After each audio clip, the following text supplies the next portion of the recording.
Y tercero, que fue los deportes. Inicia la tarde con Meridiano Blue. Dirige Ricardo Ospina.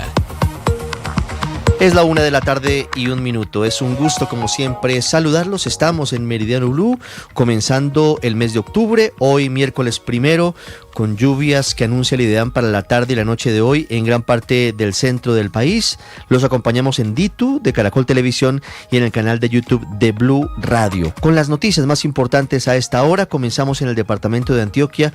Sigue siendo grave la situación de orden público cerca del municipio de Anorí. Un militar murió, otros 3 resultaron heridos tras caer en un campo minado en esa zona del departamento de Antioquia. En Medellín, Héctor Santamaría. Ricardo, así es, buenas tardes. Y es que a esta hora sigue compleja la situación en materia de seguridad en esta población, donde mientras la fuerza pública llega a esa zona rural, a esta población de Anorí para evitar nuevos ataques, la administración municipal tomó la decisión de implementar un toque de queda que irá desde las 9 de la noche hasta las 4:30 de la mañana hasta el próximo 7 de octubre. Y es que recordemos, Ricardo, que en esta población fue epicentro de un ataque a las disidencias de alias Calarcá, que hostigaron a un pelotón del Ejército Nacional, donde fue asesinado el teniente Brian David Bello Serrano, pero también 4 militares se encuentran heridos. Y es que fueron momentos de pánico los que vivió los habitantes en esa zona.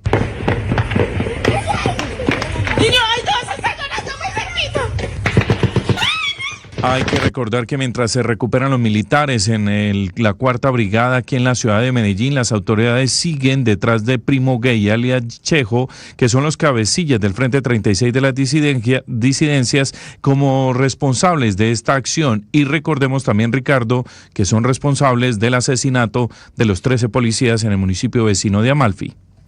Héctor, gracias. 1-2. Hay noticia urgente en Cali. Un juez fue víctima de un atentado hace algunos minutos.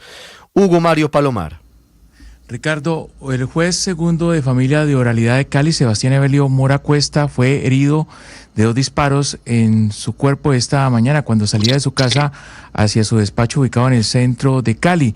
Las autoridades llegaron al sitio y lograron trasladarlo a una clínica del sur de la ciudad, donde hasta ahora permanece recibiendo atención médica. El Tribunal Superior de Cali expresó su rechazo frente a este acto violento y está pidiendo además a las autoridades que determinen si se trató de un intento de atraco o de un atentado por razones de su función judicial.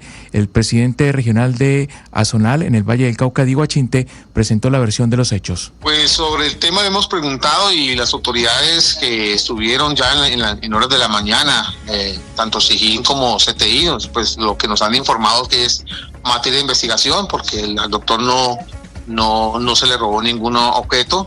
El juez permanece en la clínica. En horas de la tarde sería intervenido quirúrgicamente por un disparo que recibió en su abdomen. Ricardo. Hablamos ahora de la situación por cuenta del mantenimiento en la planta regasificadora. En las próximas semanas en Cartagena, el gobierno confía en que no haya racionamiento de gas para las industrias, pero además el ministro de Minas y Energía dice que está dispuesto a combinar todas las formas de lucha para traer gas importado desde Venezuela, a pesar de que hay una prohibición del Departamento de Justicia y del Tesoro de los Estados Unidos. Marcela Peña. Ricardo, y es que para el ministro de Minas y Energía, Edwin Palma, en medio del déficit de gas, no se puede descartar la posibilidad de traerlo para Venezuela, no solamente para que atienda la demanda de los hogares, sino principalmente la demanda de las industrias. Yo no voy a escatimar esfuerzos por que el país pueda tener gas, no solamente para la demanda esencial, sino también para el mercado no regulado, es decir, para la industria. Y estoy, como lo aprendí en el sindicalismo, combinando todas las formas de lucha para ese propósito. Eso incluye infraestructura, regulación y reuniones con el sector público y privado, dice Palma. Esperamos poder liberar gas suficiente para que pasemos el mantenimiento de la planta de importación sin racionar el gas. 1:05, ya voy a ir con Julián Ríos para que nos cuente las historias del drama por el cierre de la vía al Llano. Antes, voy a Barranquilla. Diana Ospino, ¿por qué se aplazó la audiencia de imputación de cargos contra Nicolás Petro, hijo del presidente de la República, en un nuevo caso de presunta corrupción?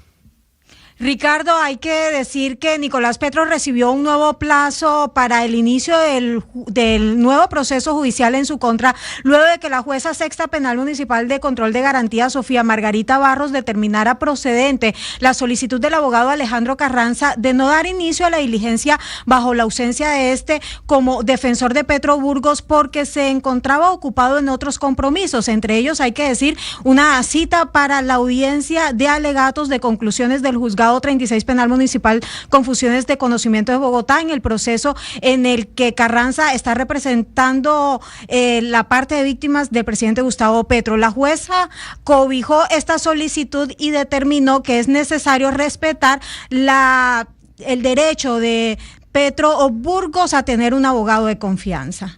Si no está la defensa, sabemos que este tipo de audiencias no se puede llevar a cabo sin un abogado defensor. Procederá esta judicatura a atender esa petición de aplazamiento. Se ordenará al centro de servicios judiciales para que realicen. Hay que decir que en esta oportunidad a Petro Burgos le iban a imputar cargos por los delitos de tráfico de influencias, interés indebido en la celebración de contratos y falsedad en documento público. Unas 7 minutos.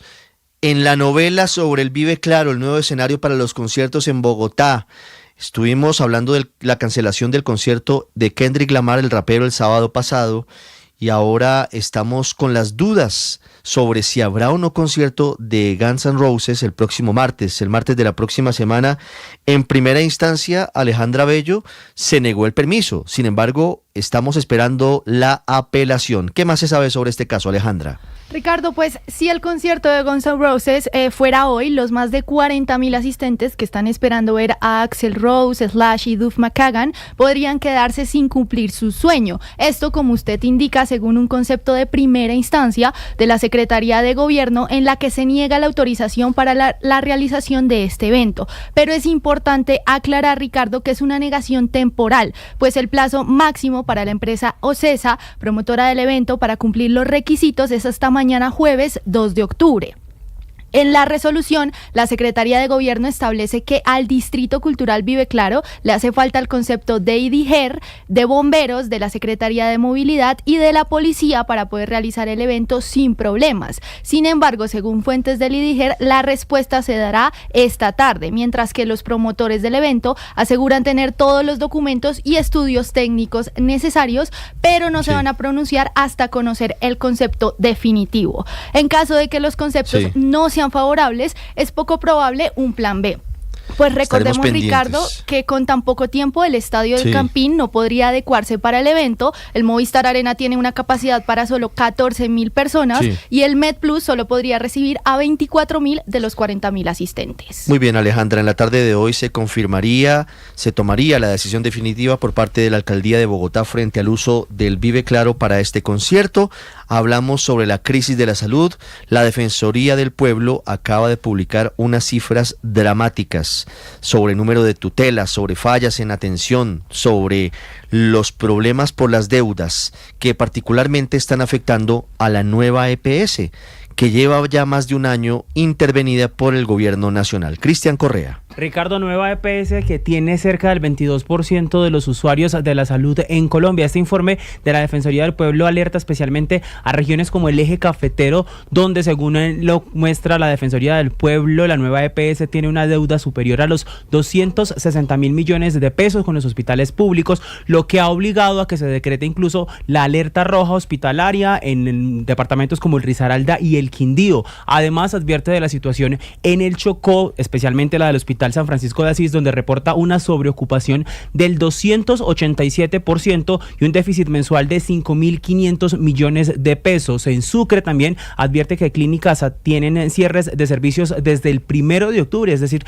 desde el día de hoy, por falta de pago. Y en el Amazonas los giros son insuficientes. Además, en el Cesar las deudas superan los 190,000 millones de pesos, lo que lleva a varias clínicas a suspender sus servicios. Lo que advierte la Defensoría es que si el panorama continúa de esta manera, podríamos estar avecinándonos y aproximándonos a una amenaza directa al derecho fundamental a la salud de los colombianos.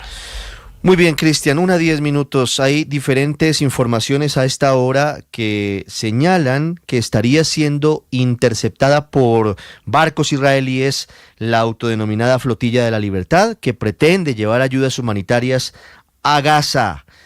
La agencia ANSA de Italia y otras señalan que se ha perdido comunicación con algunas de las embarcaciones. ¿Qué es lo último? ¿Qué se sabe desde esta flotilla? Enrique Rodríguez, desde Madrid.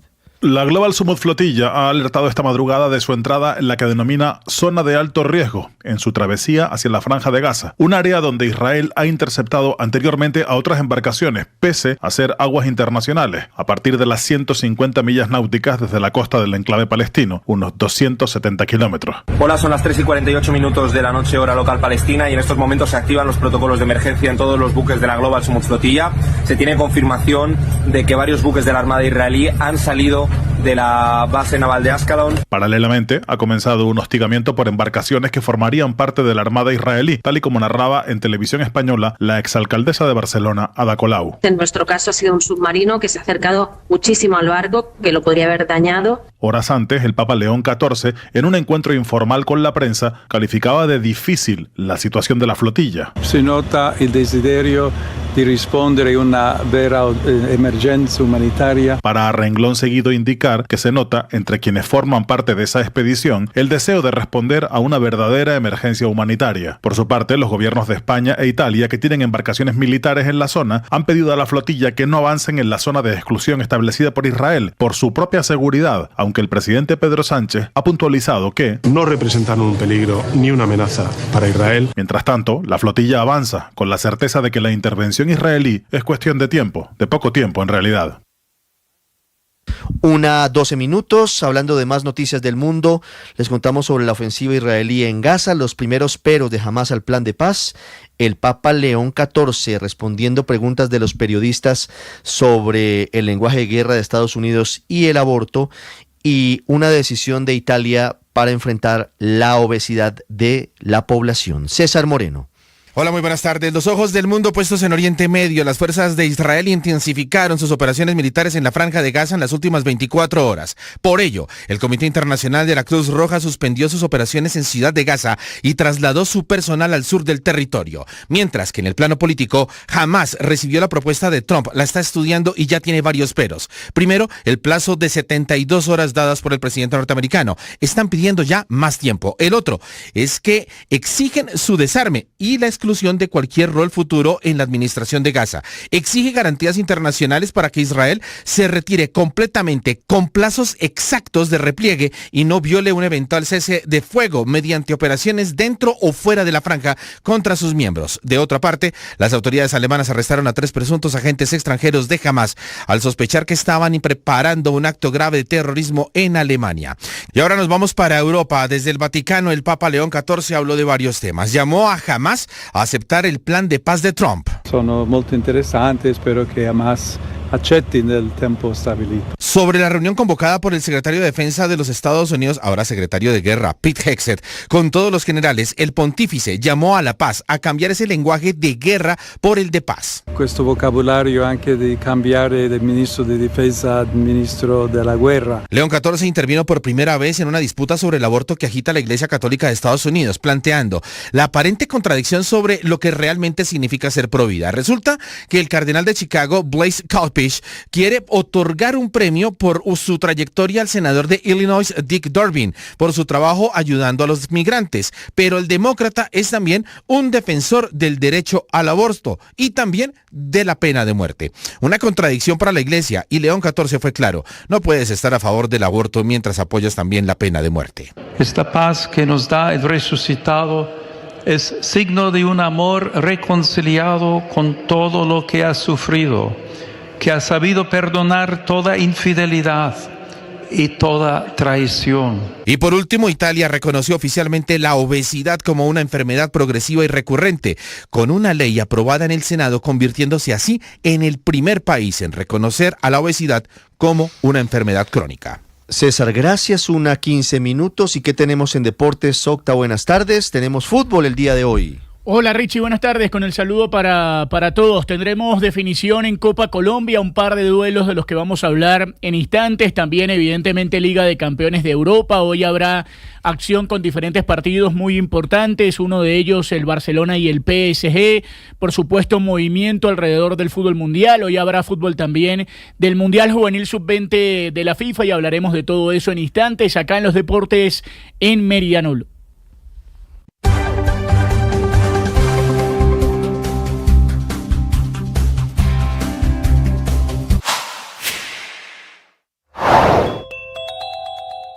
Mañanas Blue, la senadora Paloma Valencia le respondió al presidente Gustavo Petro por los señalamientos que hizo en su contra al relacionarla con los falsos positivos.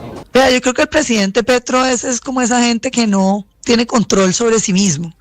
Que dice cosas y va escribiendo cosas, como va decidiendo cosas y como va destruyendo el sistema de salud y como va destruyendo el sistema de vivienda y como ha venido destruyendo las finanzas públicas, todos los caprichos y todos los delirios en los que vive preso, pero eso no lo exime de sus responsabilidades como jefe de Estado. Yo creo que las cortes van a tener que ayudarnos a ponerle límites a un presidente que no se los pone y que es responsable de la violencia que está viviendo el país. Yo creo que uno no puede hoy decir que Gustavo Petro sea culpable del asesinato de Miguel Uribe, porque las investigaciones no tienen pruebas para decirlo, pero sí tenemos que decirlo claramente, es responsable. Con su discurso de odio, con haber nombrado en la dirección de inteligencia y en la dirección de protección miembros del M-19. No olvide suscribirse a nuestro canal de YouTube. En Blue le ponemos cara a la radio. ¿Qué sigue en el proceso del abogado Diego Cadena después de la condena de 7 años de prisión domiciliaria? A esto respondió su abogado, Iván Cancino, en Mañanas Blue. Nosotros tenemos que poner mucha atención porque la víctima, la fiscalía y toda la bancada acusadora, procuraduría, fiscalía y víctimas también apelaron la absolución. Entonces nosotros tenemos que contestar esos argumentos. Yo en eso estoy muy tranquilo. La decisión del juez fue absolutamente clara, muy sólida, no creo que se revoque.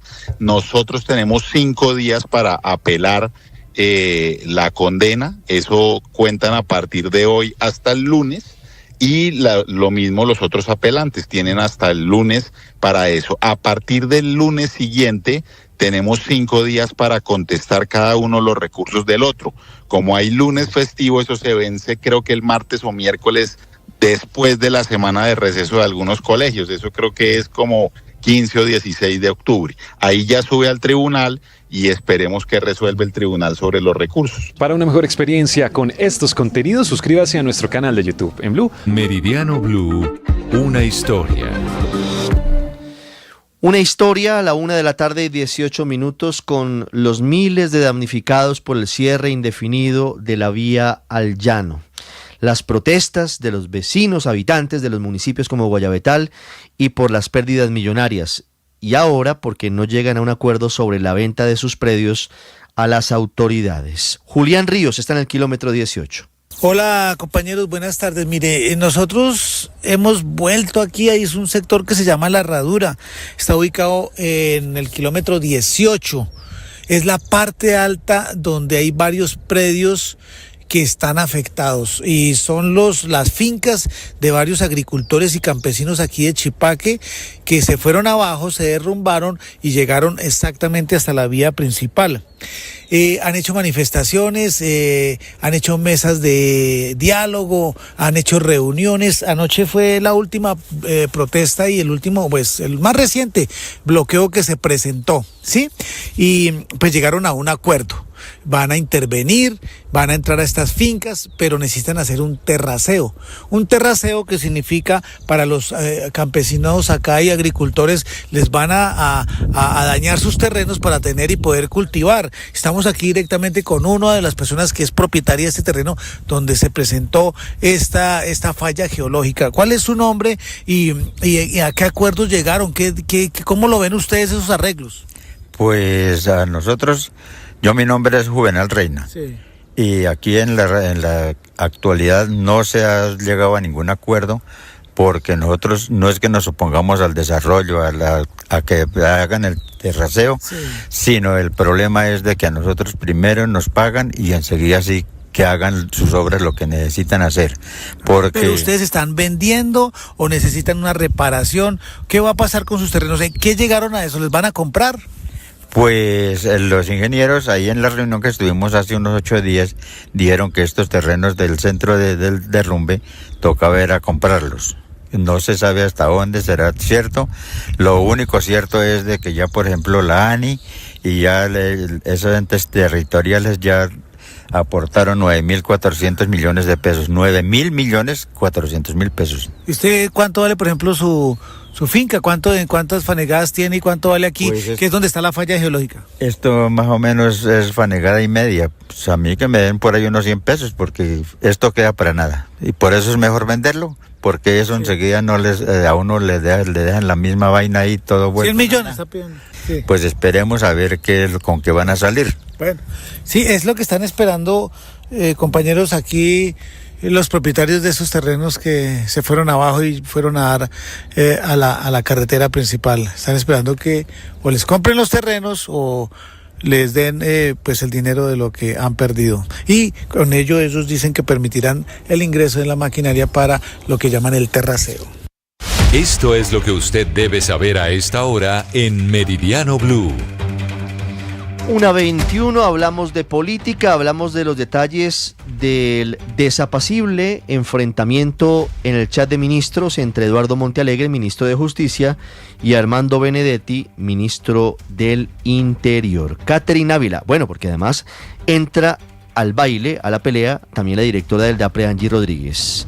Catherine Ávila. A pesar de ser la bandera del gobierno desde campaña en estos 3 años, la paz total nunca empezó ni lo va a hacer, porque el proyecto que debían impulsar los ministros de Interior y Justicia ahora es motivo de una nueva pelea al interior del gabinete. Todo inició por estas declaraciones del ministro del Interior, Armando Benedetti, en medios de comunicación en las que se refiere al gabinete. Sí, es flojo. Él también sabe que es flojo. Bueno, yo no sé, es el problema del presidente, él es el que manda. El 20 de septiembre, a un grupo de WhatsApp en el que están todos los ministros y que tiene carácter confidencial, llegó la primera respuesta en un mensaje del jefe de justicia, Eduardo Montealegre, que decía: falso Benedetti, no siga diciendo mentiras como acostumbra, Superman Benedetti, protesto. Los mensajes continuaron el 30 de septiembre, esta vez diciendo: y Benedetti, que solo sirve para hablar paja y sembrar caos, ahora ya no tiene ningún interés en el proyecto como lo hizo al principio, así no se puede, el Titanic de la paz se hundirá. Seguido a esto llegaron otros mensajes en los que el propio ministro de Justicia reconocía que el ambiente laboral al interior del gobierno Petro es invivible y concluyó: vamos a ver qué tan gallito de peleas Benedetti cuando la Corte Suprema de Justicia lo meta muy pronto a la cárcel por corrupto. La respuesta de Benedetti fue: no le he hecho nada malo para que me hable así, déjeme quieto. Cabe mencionar que aunque ahora chocan, fue el ministro del Interior quien puso sobre la mesa el nombre de Minjusticia para el decretazo de la consulta popular que lo metió al gobierno. Fuentes cercanas a la Casa de Nariño aseguran que el presidente Gustavo Petro está muy molesto por las peleas al interior de su gabinete. Catherine, gracias. Y mientras tanto, la oposición se está uniendo en torno a la defensa de la senadora Paloma Valencia. Congresistas de Cambio Radical y del Centro Democrático le piden al gobierno garantías electorales y aseguran que los señalamientos contra la senadora Valencia y otros miembros de estos partidos incrementan la situación de riesgo. Mateo Piñeros. El presidente Gustavo Petro aseguró que la senadora Paloma Valencia es cómplice de los 6.402 falsos positivos. Este pronunciamiento y otros que ha hecho sobre congresistas de Cambio Radical y el Centro Democrático llevaron a que hoy esos dos partidos publicaran un comunicado en el que le piden a Petro dejar los ataques y la estigmatización contra la oposición. La representante de Cambio Radical, Carolina Arbeláez. El presidente Gustavo Petro ha venido haciendo un hostigamiento sistemático en contra de la oposición. 45 trinos hizo el señor presidente antes del asesinato de Miguel Uribe Turbay. Y ahí vemos las consecuencias. Hoy el presidente Gustavo Petro es el responsable político del magnicidio de Miguel, precisamente porque está dedicado a confrontar la oposición. Los congresistas también señalan que el atentado que se dio ayer en Saravena, Arauca, contra el exconcejal de Centro Democrático Luis Evelio Ascanio demuestra que las garantías de seguridad no están dadas en algunos territorios para la oposición. El representante del Centro Democrático, Cristian Garcés. Cambio Radical y nuestro partido Centro Democrático estamos unidos en exigir que haya seguridad y garantías, especialmente con miras al 2026, donde habrá elecciones y debe garantizarse el ejercicio de la política del liderazgo en una sana democracia, donde debe haber seguridad. Este 15 de octubre habrá una cumbre de oposición en la que estos dos partidos buscarán crear posturas conjuntas sobre las reformas del gobierno y sobre diferentes problemáticas que enfrenta el país. En Meridiano Blue, el rollazo político con Andrés Carmona. 1:25, hay una noticia de última hora en el mundo. Falleció a los 91 años de edad la doctora Jane Goodall, primatóloga británica conocida por sus investigaciones con chimpancés. Seguramente ustedes la recordarán. Protagonista de varios documentales, un ícono del siglo XX que incluso apareció en series animadas como Los Simpson debido a la importancia que tenía para el mundo, sobre todo su trabajo científico. Repito, falleció a los 91 años de edad Jane Goodall. 1:26, en el rollazo político de don Andrés Carmona, la próxima semana es la semana de receso para la mayoría de niños y jóvenes en los colegios y en las universidades del país. Me imagino que los honorables padres de la patria, los congresistas, van a trabajar normalmente, ¿o no? Ricardo, muy buenas tardes. Pues esa es la gran inquietud que se da en este momento en el Congreso de la República. Por un lado, en el Senado acaban de levantar la sesión plenaria. Es miércoles 1:26 de la tarde. Eso significa que los congresistas ya se inician su traslado a las regiones y se espera que la próxima semana se citen. Sin embargo, hay voces quienes hablan que los senadores van a pedir la semana de receso o no van a sesionar. Sin embargo, para el senador Carlos Motoa es necesario sesionar. Hay proyectos que votar y hay una agenda legislativa represada. Escuchemos. Yo pensaría que debería convocarse el día martes, miércoles, como es lo habitual en las plenarias del Senado de la República. Hay proyectos en la Comisión Primera que no se han podido debatir. De parte mía, estaré atento a que se organicen esas convocatorias y poder tramitar los proyectos de ley. De verdad que no entendemos por qué se va a suspender en la semana de receso las labores del legislativo. Ahora, tal parece que en la Cámara de Representantes es otro el cantar, porque el presidente de la Cámara, Julián López Tenorio, ya les dijo claramente, si no vienen a trabajar la próxima semana, pierden el sueldo. Escuchemos. Por supuesto, el que no venga a trabajar se le tiene que descontar el sueldo como en todo lado, así que aquí esperamos a todos los 186 representantes a la Cámara para que vengan a camellar. No hemos podido descontarle a ninguno, todas las sesiones casi siempre cuando ya vamos a levantar en el último minuto alcanzamos a configurar el quórum decisorio. Esto no es de ninguna manera una persecución, esto es un llamado a la responsabilidad. Nosotros nos eligen unos altos honorarios, unos altos sueldos y tenemos que cumplirle al país, eso es todo. Ahora, hay que tener en cuenta entonces, el Senado todavía no ha determinado si va a sesionar. La Cámara parece que va a sesionar lunes, martes y miércoles, pero el tiempo apremia. El 20 de octubre se vence el plazo para aprobar el presupuesto y en la reforma de la salud, ahí vamos. La noticia del momento en Blue Radio. 1:28 p.m. Cambia muy rápidamente la dinámica informativa en Colombia. Don Sergio Barbosa ya nos va a contar detalles de la posesión de Carlos Camargo como magistrado de la Corte Constitucional, pero antes de que eso pase, don Sergio, hay noticia en la Corte Suprema sobre el representante a la Cámara Miguel Polo Polo y el polémico episodio en el que recogió en bolsas de basura de la Plaza Núñez del Congreso las botas que simbolizaban por parte de las víctimas, perdónenme la redundancia, de los falsos positivos. ¿Qué decide la Corte Suprema hasta ahora? Sergio, buenas tardes. Hola Ricardo, buenas tardes. Sí señor, pues mucha atención porque la Sala de Instrucción de la Corte Suprema de Justicia abre investigación formal y cita indagatoria al representante de la Cámara Miguel Polo Polo por el delito de discriminación. Esta investigación está vinculada con el video que subió Miguel Polo Polo a sus redes sociales el pasado 14 de noviembre en el que se le ve poniendo en bolsas de basura botas que hacían parte de un acto de víctimas de violencia, esto en el marco de los llamados falsos positivos que se encontraban en la Plaza Rafael Núñez en el Congreso de la República. Recuerde usted que también hubo una confrontación entre algunas de las representantes o de las madres de estas víctimas de este flagelo. Incluso le habían ordenado a Miguel Polo Polo retractarse, pero no prosperó. Entonces la noticia a esta hora es que la Corte abre esta investigación formal contra el representante de la Cámara y lo cita a indagatoria por este delito, por el delito de discriminación. Estás escuchando Blue Radio. Estados Unidos enfrenta un inédito cierre de su gobierno, que significa que 4 millones de trabajadores federales se quedaron esta madrugada sin trabajo. Ahora los pueden recontratar, pueden trabajar gratis, que es lo que están haciendo, por ejemplo, en las fuerzas militares o inclusive operadores aéreos. Pero esta mañana no hay atención en oficinas públicas. Están cerrados museos, están cerrados parques nacionales y está en riesgo la atención en el servicio de salud para millones de personas. Los aeropuertos siguen abiertos porque los controladores son considerados trabajadores esenciales y tendrán que trabajar, pero sin sueldo. El mismo escenario para las fuerzas militares, no les van a pagar hasta que se logre un acuerdo político entre los republicanos y los demócratas alrededor del Congreso. Eso sí es un bloqueo institucional, lo que está pasando allí en Estados Unidos.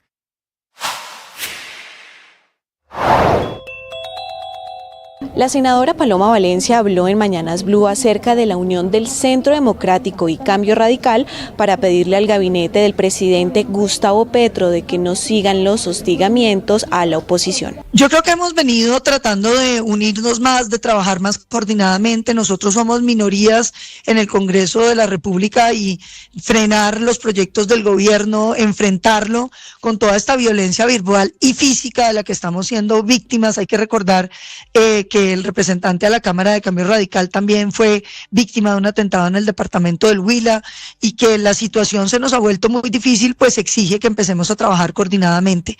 Como se ha anunciado, tendremos una cumbre de oposición para fijar agendas legislativas, para fijar estrategias de defensa de este país, porque aquí lo que sí tenemos claro, los de Cambio Radical y los del Centro Democrático, es que Colombia no cae, Néstor, que este país resiste y que aquí hay una oposición lista, a pesar de todas las amenazas, a pesar de toda la desfachatez de este gobierno, a seguir luchando por este país, porque Colombia se merece más y no vamos a permitir que un presidente mediocre, un presidente fracasado, un presidente que... Todos los deportes, fútbol, ciclismo, béisbol, baloncesto, automóvil, todos en Meridiano Blue.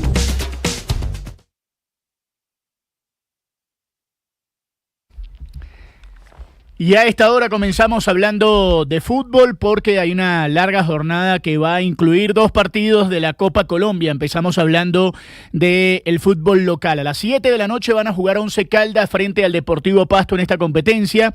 El Once Caldas tiene la ventaja de haber ganado 2-1 el partido de ida. A las 8 de la noche van a jugar acá en la ciudad capital Independiente Santa Fe frente al Deportivo Independiente Medellín. Gana por ahora el actual campeón del fútbol colombiano 2-1 la serie. Serán los 2 partidos del día de hoy de la Copa Colombia. Repetimos, primera hora Once Caldas Pasto, segunda hora Independiente Santa Fe frente al Deportivo Independiente Medellín. También el día de hoy se van a jugar varios partidos que tienen que ver con el Mundial Juvenil Sub-20 de la FIFA. A las 3 de la tarde por el Grupo C van a jugar España frente a la selección de México. España viene de perder en el arranque, México de empatarle a Brasil. Por el Grupo D, Italia, que ganó su primer partido, va a enfrentar a Cuba, que perdió a manos de la selección argentina. Y a las 6 de la tarde, Brasil, que viene de empatarle a México, va a jugar frente a Marruecos, que le ganó 2-0 a España. Por el Grupo C y por el Grupo D, Argentina, que viene de ganarle a Cuba, va a jugar frente a la selección australiana, que perdió frente a Italia. Serán los partidos del día de hoy del Mundial de Clubes. Pero pasamos a la Liga de Campeones de Europa, que a esta hora tiene un par de duelos que se están jugando en este momento. El Karabakh gana en casa 2-0 frente al Copenhague y el Unión Saint-Gilloise pierde 4-0 frente al Newcastle. El equipo belga, que había dado el golpe en la primera fecha como visitante, está perdiendo en casa 4-0 frente al conjunto británico. Y escuchamos de fondo el relato de ESPN de este partido, que está dándole la victoria en este momento al Newcastle. Mientras tanto, atención, van a jugar a las 2 de la tarde el Mónaco frente al Manchester City. Eso será en el Principado. Por el otro lado, en Londres, Arsenal frente al Olympiacos. También en Alemania, el Bayer Leverkusen frente al PSV Eindhoven. También a las 2 de la tarde el Borussia Dortmund en Alemania frente al Athletic Club de Bilbao. Van a jugar Barcelona frente al Paris Saint-Germain en Montjuic, en la ciudad condal. El partido del día entre el Barça y el PSG. El regreso de Luis Enrique a su ex casa, la casa del Barcelona. Villarreal frente a Juventus y el partido que nos interesa, Napoli frente al Sporting de Portugal en el Diego Maradona. A pesar de que vemos en pantalla la presentación del partido, valga la la redundancia, con el rostro de Luis Suárez, el colombiano, estará en el banco de los suplentes, el hombre de la selección Colombia frente al Napoli. Así que esa será la jornada completa de la Liga de Campeones de Europa. Cerramos contándoles que a esta hora comienzan los juegos del comodín de la postemporada del béisbol de las Grandes Ligas. Se empatan Cleveland y Detroit. En un rato van a jugar los Padres de San Diego frente a los Cachorros, también los Yankees de Nueva York frente a los Medias Rojas de Boston, y en la noche los Dodgers de Los Ángeles frente a los Rojos de Cincinnati.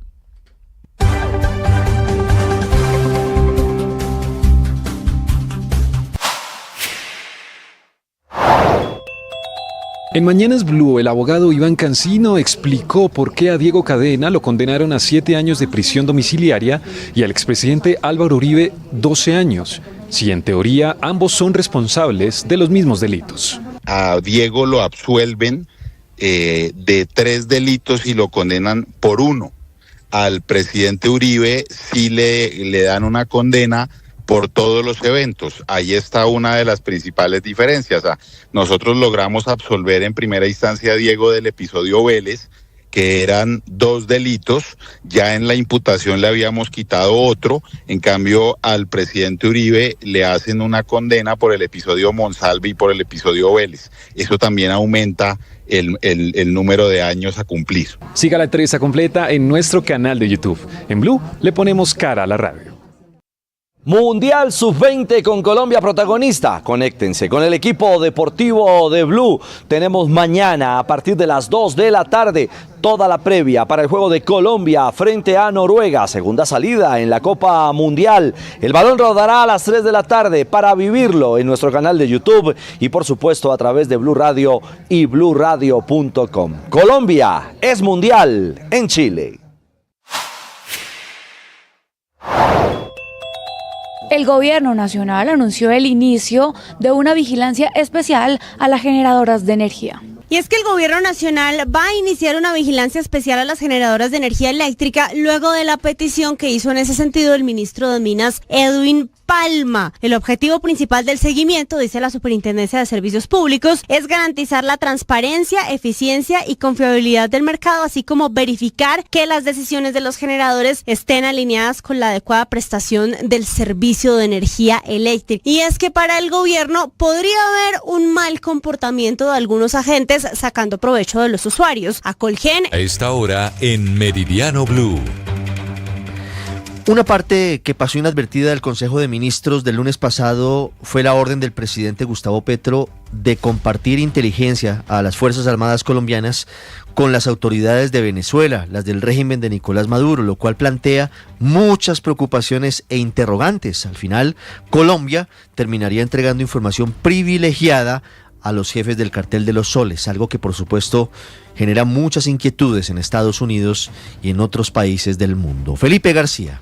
La orden del presidente Petro de articular la inteligencia de Colombia con las Fuerzas Armadas de Venezuela bajo el mando de Nicolás Maduro encendió alertas entre expertos de seguridad y defensa que advierten un riesgo directo a la seguridad nacional. Ministro de Defensa, sin miedo hay que articular inteligencia sobre todo y acción de las fuerzas militares de Venezuela y las nuestras. Para el coronel en retiro Carlos Soler, compartir información con Venezuela bajo un régimen desconocido por más de 50 países expone datos sensibles de radares, aviones y operaciones colombianas, lo que aísla el apoyo de Estados Unidos, Israel y el Reino Unido. Ubicación de fragatas, ubicación de corbetas, ubicación de aviones plataforma, ubicación de radares, ubicación de dispositivos de contención submarinos y todo en alta mar, en aguas internacionales. Y esto le haría más fácil la salida de lanchas y aviones al narcogobierno de Nicolás Maduro. Manfred Grautov, consultor en seguridad, fue más tajante,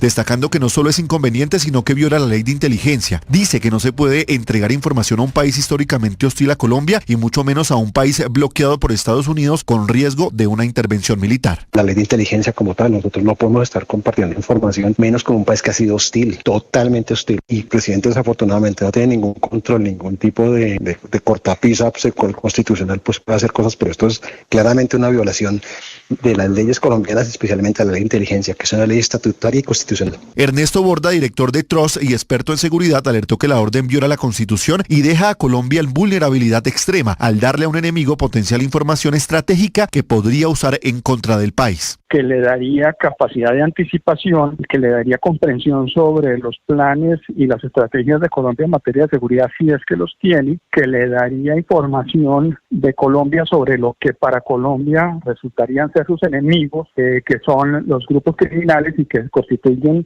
los aliados principales del régimen de Venezuela. El debate ya llegó a las fuerzas militares, donde crece la preocupación por el impacto internacional y los riesgos operativos que pueda acarrear la directriz presidencial.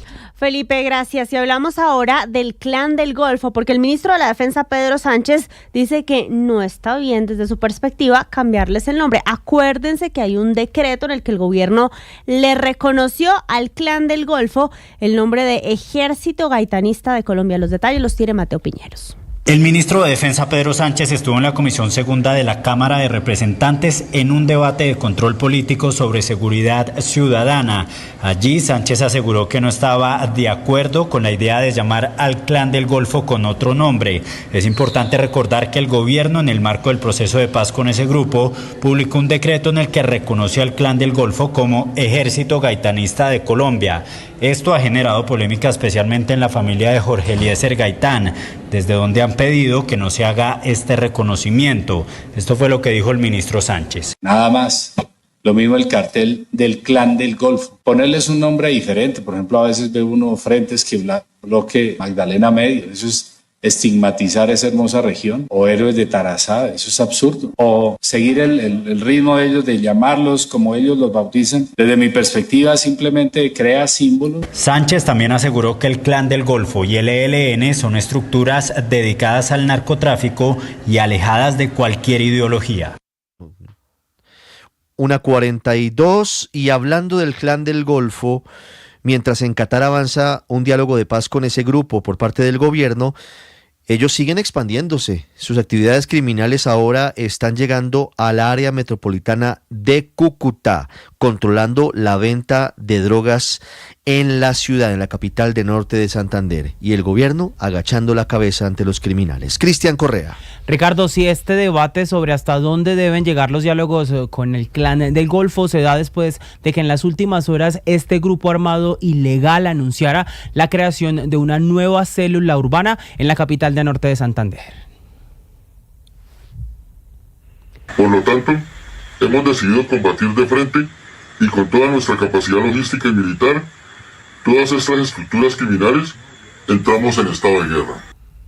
Pues después de este anuncio, diferentes defensores de derechos humanos en la capital de norte de Santander le están pidiendo al gobierno nacional que revise los límites que tienen estos diálogos que se han anunciado en los últimos días con este grupo armado ilegal. Uno de ellos es Wilfredo Cañizares, es el presidente de la Fundación Progresar. Nosotros le hemos hecho saber al gobierno nacional que nos digan si van a permitir que una gente que ha firmado un acuerdo para iniciar unos diálogos, el gobierno nacional en Qatar, al tiempo anuncian la creación de una nueva estructura de un comando urbano en la ciudad de Cúcuta. Si van a permitir que sigan utilizando el diálogo para expandirse, para seguir asesinando, desapareciendo. El interés estratégico del Clan del Golfo, según lo que han logrado identificar las autoridades, está en el área metropolitana de Cúcuta, en los municipios de Cúcuta, Los Patios y El Zulia, y está particularmente enfocado en 90 ollas, donde se distribuye la mayor parte de las drogas y los estupefacientes en esta región del oriente colombiano. Y es crítica la situación de orden público en Antioquia, al punto que a los municipios de Amalfi y Briceño les tocó extender la medida de toque de queda. Melissa Álvarez.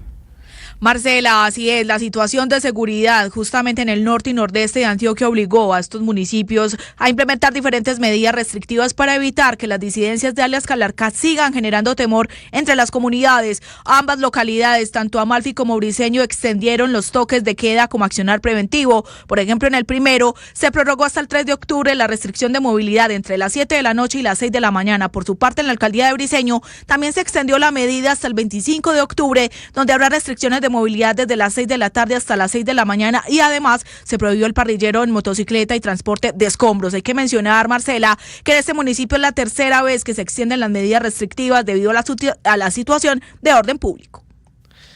1:45 en Buenaventura, en el Bajo Calima, hubo un ataque con drones cargados con explosivos contra la fuerza pública. Hay 2 heridos, 2 civiles, un infante de marina lesionados y más de 300 familias confinadas. No cesa el conflicto tampoco en el suroccidente del país. Estefanía Toledo.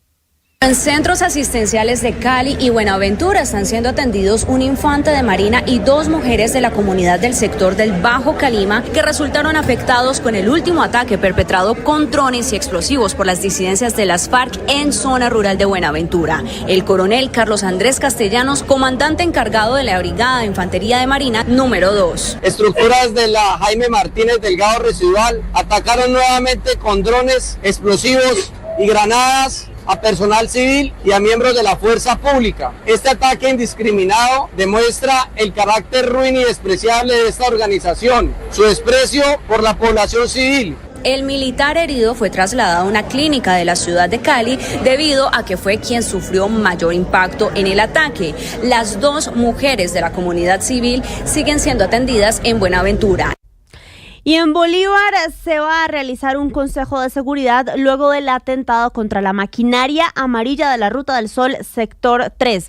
Las obras después del atentado están suspendidas. Dalia Orozco. Mientras el CTI de la Fiscalía y la Policía de Bolívar trabajan en posibles hipótesis para dar con los responsables del ataque a un frente de obra del proyecto Ruta del Sol número 3 que dejó maquinaria amarilla, equipos de construcción y vehículos incinerados, este miércoles el gobernador de Bolívar, Yamil Arana, citó urgente un consejo extraordinario de seguridad. Las autoridades locales de los municipios del Carmen de Bolívar, Córdoba, Tetón y Zambrano participan del consejo que inició sobre la 1 de la tarde y en el que se esperan medidas urgentes para reforzar la seguridad en la zona donde ya hay temor y zozobra de las comunidades. Recordemos que hombres fuertemente armados ingresaron a este frente de obra, ubicado a la altura de la vereda Capaca, donde se construye la doble calzada Carmen de Bolívar, Plato Magdalena, intimidaron al vigilante y prendieron fuego a todo lo que encontraron a su paso. Manuel Berrío, secretario de Seguridad de Bolívar. Una vez conocidos los hechos, unidades adscritas al batallón de infantería número 13 y de la policía del departamento de Bolívar reaccionaron y lograron acordonar el área. Hasta el momento hay varias hipótesis sobre lo ocurrido. Seguimos esperando que la investigación avance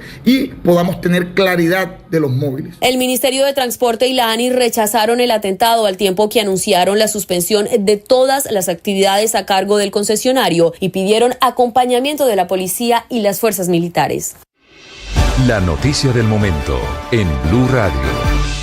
1:48 está a punto de tener un desenlace. El desenlace previsto es el bloqueo por parte del ejército israelí, de la marina de ese país, de la llamada Flotilla de la Libertad, que intenta llegar con ayudas humanitarias a la Franja de Gaza. ¿Qué es lo último? Actualizamos a esta hora. César Moreno. Hola Ricardo, muy buenas tardes para usted, para todos los oyentes de Blue Radio. Sí, la Armada israelí acaba de advertirle a esta flota, la Global Sumud. Sumud, esto en árabe significa resiliencia.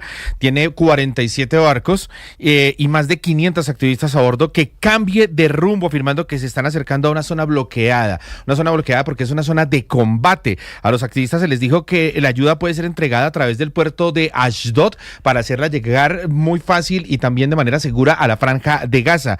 Israel está acusando en estos momentos a todos los líderes de la flotilla de tener unos vínculos con Hamas y que esto es simplemente una provocación. Ya la Armada entonces les había advertido y en estos momentos hay un barco principal, que es donde van los principales activistas y los principales líderes de esta flotilla. Ya ha sido rodeada por la flota armada de Israel y ya se prepara entonces para arrestarlos. Luego de su arresto, los van a llevar entonces a este puesto de Ashdod para que sean ya llevados entonces a las autoridades israelíes. Luego los van a llevar a una cárcel. Son unos 600 soldados los que van a participar en esta operación de bloqueo. Ellos están acompañados por un periodista del diario El País de España, tal vez el único periodista de uno de los medios más importantes del mundo, y les dieron la orden de que apenas estén rodeados entonces ya hay por los soldados, tiren por sus celulares y cualquier dispositivo electrónico al mar para que no puedan observar todo lo que ellos estaban hablando, y luego de eso entonces ya puedan ser deportados a cada uno de sus países. Ya son las 9 de la noche, 50 minutos allí en esta zona horaria del mundo, allí en Tel Aviv, allí en la Franja de Gaza, y la flotilla sigue y continúa entonces allí su ruta rumbo a la Franja de Gaza, que obviamente el ejército israelí, por tratarse de una zona de exclusión y una zona de combate, pues no va a dejar que llegue esta flotilla de la libertad, Ricardo. Muy bien, César, pendientes del desarrollo, del avance de la flotilla y del desenlace de esta historia. En Colombia también hay noticia urgente. Hay decisión de la justicia sobre un hombre que amenazó por redes sociales al presidente Gustavo Petro. Kalila Peña. Así es, un juez condenó a Óscar Feteco al demostrarse la responsabilidad del procesado en amenazas de redes sociales en contra del presidente Gustavo Petro cuando se desempeñaba como candidato presidencial. Esto dijo el juez. Lo que tiene que ver para este estado judicial, de acuerdo con los elementos materiales probatorios, las pruebas que se allegaron, se debatieron en el juicio público oral y contradictorio, el sentido de fallos de carácter condenatorio y el mismo en lo que tiene que ver por los hechos por los cuales fue acusado el señor Fernando Feteco Rusinque. Sobre el particular, debemos de indicar que efectivamente el ciudadano antes referido se presentó una denuncia en contra. Hoy también se adelantó la audiencia de alegatos de conclusión en la cual la Fiscalía aseguró que con las pruebas presentadas por los investigadores se determinó que fue Feteco el responsable de enviar dichos mensajes. Agregó que no se evidenció una posible red hackeada o cuenta falsa que podría justificar para la defensa del procesado una equivocación sobre el autor de las amenazas. Feteco fue vinculado por el delito de amenazas contra defensores de derechos humanos y servidores públicos. Blue Radio apoya la Semana de la Biodiversidad de Cali.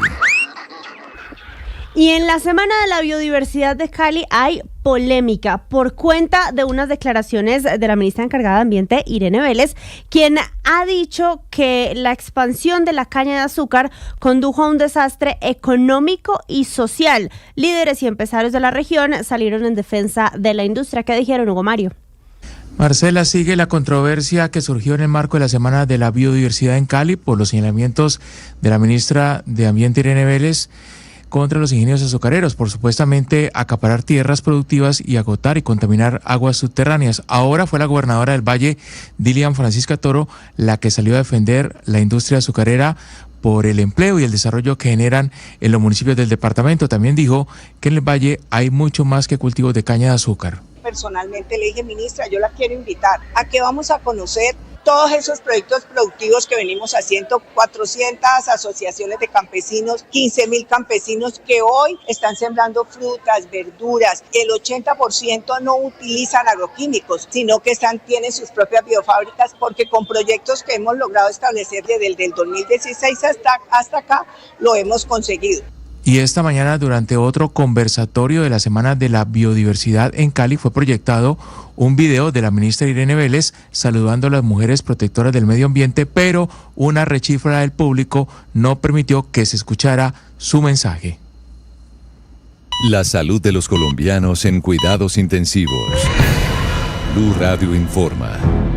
Escuchen esta cifra. Entre enero y agosto de este año han muerto 1.501 personas con enfermedades huérfanas y raras en Colombia, con un preocupante pico en el pasado mes de agosto.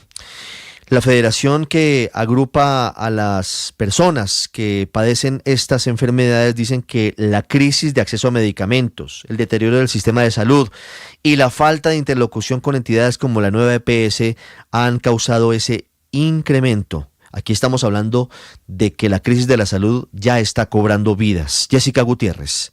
En entrevista con Blue Radio, Diego Gil, representante de la Federación Colombiana de Enfermedades Raras, expuso una preocupante realidad, y es que entre enero y agosto de este año se han registrado 1.501 muertes en pacientes con enfermedades huérfanas, un número abruptamente superior al promedio en los últimos 7 años. Entonces, justamente la crisis que estamos atravesando para acceso a medicamentos, a tecnologías y servicios, la crisis de financiamiento, está generando un impacto en esta población. Entonces, es indiscutible que algo está sucediendo y que debemos adoptar medidas urgentes. Y es que desde las asociaciones de pacientes también se ha expresado la preocupación, y es que algunos representantes señalaron que si bien es difícil vincular jurídicamente una muerte a la falta de medicamentos o atención médica, las cifras apuntan a un deterioro en el sistema que no puede seguir ignorándose. Néstor Álvarez es el representante de pacientes de alto costo. Nosotros tenemos pacientes que han muerto, pero desgraciadamente desde el punto de vista penal, nadie se compromete a decir que el paciente murió porque no estuvo tomando los medicamentos, el antihipertensivo, el anticoagulante, ni las partidas de defunción ni se lo mencionan. En cuanto al perfil de las víctimas, se informó que los fallecimientos están distribuidos en todos los grupos etarios, aunque con mayor incidencia en mayores de 55 años. Lamentablemente también se han reportado muertes en menores, pues 67 niños entre 0 y 4 años fallecieron en lo que va del año. Recorramos el mundo en Meridiano Blue. Y vamos a Venezuela porque en medio de la tensión con Estados Unidos, Nicolás Maduro asegura que los militares de otros países cercanos están dispuestos a unirse a su ejército para defender a Venezuela. Desde Caracas, Santiago Martínez. Hola, sí, Nicolás Maduro dice que Venezuela no está sola, que desde hace un tiempo ha recibido mensajes de apoyo de fuerzas militares de otros países de Sudamérica ante la posible invasión de Estados Unidos. Lógicamente no precisó ni dio mayores detalles sobre a qué países se refería, más allá de que uno de esas naciones está en una frontera cercana. Una afirmación o anuncio que ocurre justo luego de que Donald Trump no descartara perseguir en tierra o en el territorio a carteles del narcotráfico que, según la Casa Blanca, salen u operan desde Venezuela. Maduro además señalaba esto desde la Academia Militar, rodeado del alto mando político, alto mando militar y de integrantes de la Fuerza Armada de distintos rangos, pues recibió allí un doctorado honoris causa en materia de seguridad. Mensajes que llegan, no se los digan a nadie, que se quede aquí entre nosotros, mensajes que llegan de filas militares, de fronteras cercanas de nuestra Suramérica, mensajes de admiración de militares. 1:56 se referirá a Colombia, al ejército de Colombia, Nicolás Maduro. Gran pregunta. Antes de irnos, la posesión de Carlos Camargo como magistrado de la Corte Constitucional. Sergio Barbosa. Hola, buenas tardes. Se llevó a cabo en el Palacio de Justicia el acto de posesión de Carlos Camargo como nuevo magistrado de la Corte Constitucional en reemplazo de José Fernando Reyes. El presidente de la Corte, el magistrado Jorge Ibáñez, no presidió la ceremonia por motivos de salud, pero la vicepresidenta Paola Meneses se encargó de posesionar al exdefensor del pueblo. En su discurso, Carlos Camargo aseguró que en estos tiempos de polarización la Corte debe ser más fuerte para poder defender la Constitución. En tiempos de polarización, la tentación del poder de someter las instituciones es más fuerte. Pero precisamente por eso la Corte debe ser firme, como advertía Balzac. Cuando los jueces claudican, la democracia tambalea. Yo no claudicaré. Mi guía será la Constitución. La llegada del exdefensor del pueblo a la Corte marcará un pulso en las decisiones que tiene a cargo el alto tribunal, como por ejemplo el futuro de la reforma pensional.